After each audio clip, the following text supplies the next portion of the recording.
Il y a des études dont les résultats sont plutôt surprenants. Les chercheurs de l'Université d'Évry ont envoyé des CV fictifs sur un sujet important, la mobilité comme porte d'accès à l'emploi. Ils ont fait une découverte à laquelle ils ne s'attendaient pas. Les femmes qui affichent un permis moto sont discriminées. Elles n'obtiennent que très peu d'entretien d'embauche. Les patrons se méfieraient des caractères trop affirmés. Julien Pelletier, Mathieu Drejoux. Hommes ou femmes, sous le casque, les motards roulent incognito.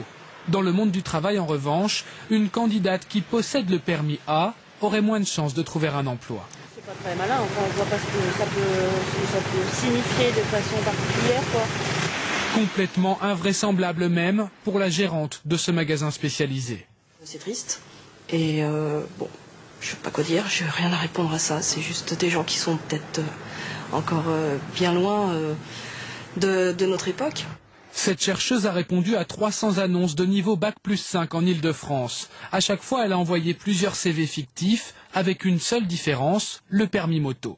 Les candidates en transport en commun ont 12% de réponses favorables, les titulaires du permis moto seulement 7%, alors que pour les hommes, ce critère ne joue quasiment pas. C'est une caractéristique qui peut apparaître comme étant relativement masculine quand on voit un signal d'indépendance, d'autonomie, voire d'un caractère peut-être bien trempé de cette candidate. Et finalement, on s'éloigne un petit peu de la norme qui peut éventuellement y avoir dans la tête d'un recruteur.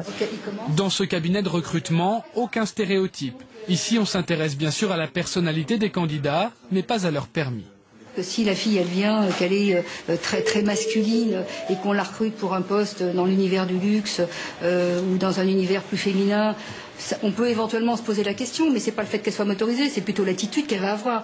Donc pour moi, ce n'est pas un élément. Dans certains secteurs, la moto serait même un avantage, synonyme de dynamisme et de ponctualité. Quant à l'apparence, aucun doute, la moto est bel et bien du genre féminin. Des désirs dans le creux de mes...